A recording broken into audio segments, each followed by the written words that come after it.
The Lakeland Rustlers women's volleyball team definitely some high spirits this week. No kidding, especially when you have an impressive 3-set victory, as they did Friday night against Nate. You know what was also big were a few of the players for the Rustlers stepping up.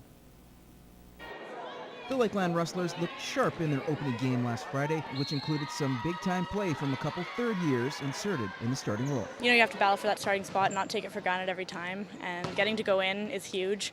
Just starting was exciting for me, and then to get player of the game was over and above. It's pretty exciting to put the years of practice into being able to play for your team and do your best for your team, and I'm glad I got a chance to and hope it keeps coming. Even though they haven't really been on the starting lineup or on the floor a whole lot, those girls bring a lot to the table, and so I was hoping that all the work that they've put in over the last couple of years was going to pay off for them, and so we saw that on Friday. Don't expect these ladies to rest on their past performances and expect a starting role this weekend. Head coach Austin Dyer has made it clear you earn your spot on the rotation. Nothing's ever set in stone. You have to come to play and you have to work each week, otherwise somebody's going to pass you. We push each other. That competition in practice and not having that set starting lineup, I think helps us to get better. I personally believe that you should practice how you want to play in a game, and so if you're going to have to give it all in your game, you should give it all every practice. You can catch the women at 6 o'clock Friday night as part of a home-and-home with the Concordia Thunder. All right, turning our attention to the men. Their fate was sealed after losing a heartbreaking first set, ultimately leading to a loss in straight sets. But with a new week, there's renewed optimism heading for the weekend.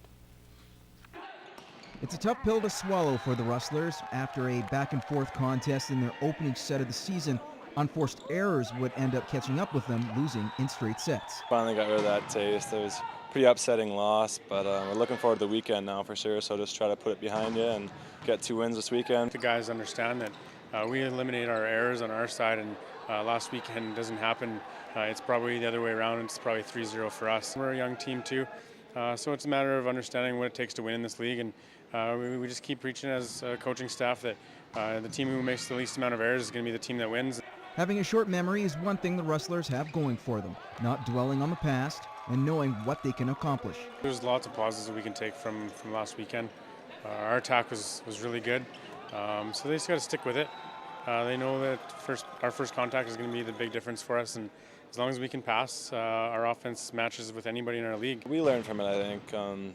Can't let those runs get going. We have to side out quick, only give up 1-2 points tops, and then just start going on our own runs. And if we can do that, I think we'll be pretty successful. And that starts this weekend against the Concordia Thunder, a team the Rustlers have had success against. And you can catch this game Friday night, 8 o'clock at Lakeland Gym.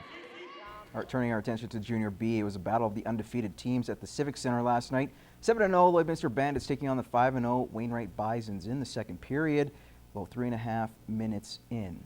Once the highlights roll it. There we go. Colton Anderson. He'll skate through. Shot originally blocked, but he does get the rebound on the doorstep. Easiest goal he'll ever get. Now, 4 minutes later, the Bisons will tie it up.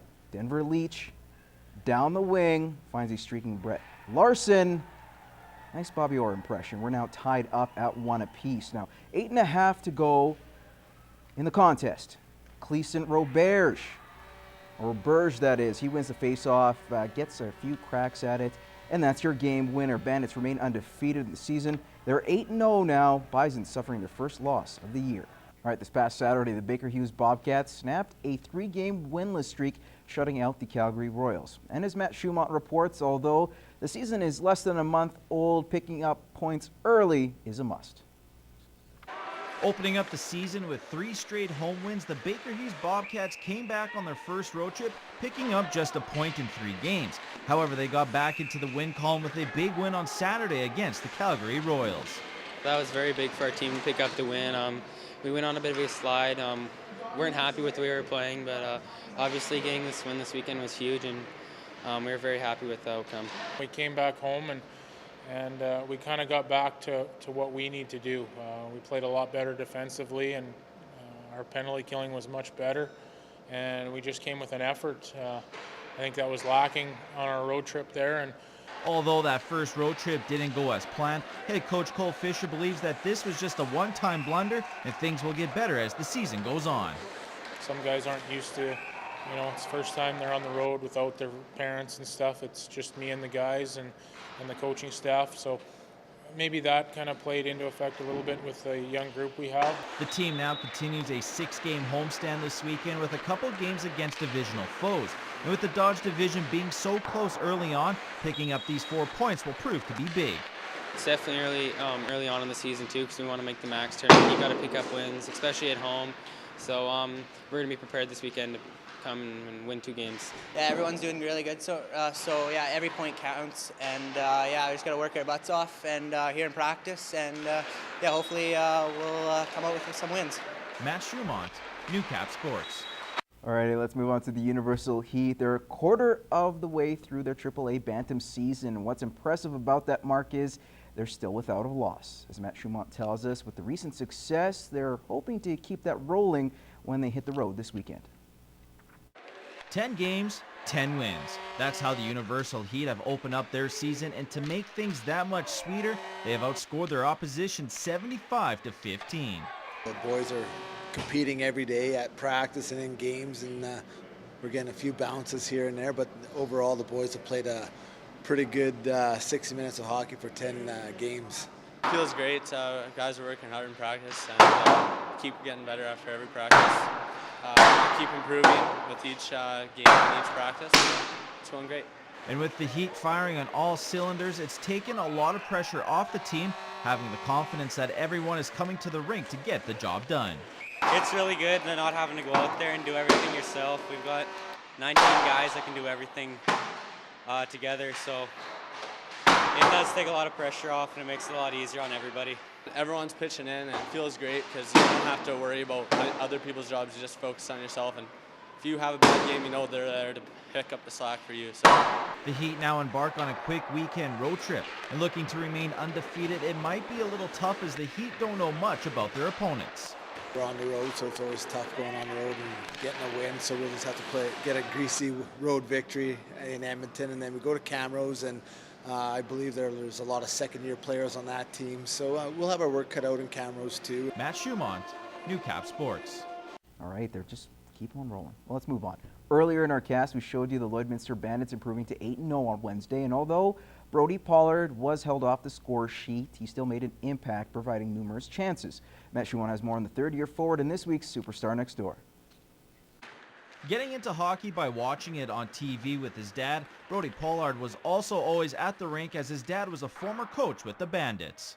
Right from day one, I remember my dad having it on Hockey Night in Canada every Saturday night, every night, and watching it with him. And then as I grew older, just started skating young, and basically my dad did everything for me though, and kind of got me into it.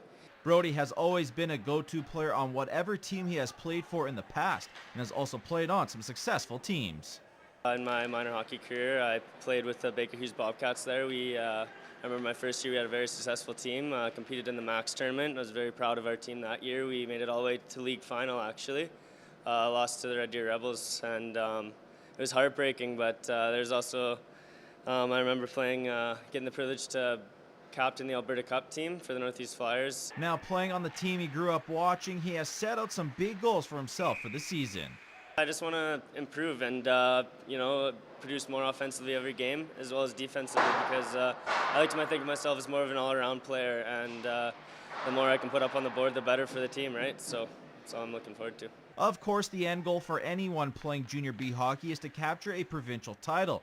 However, Brody isn't looking that far down the road and is approaching the season one game at a time.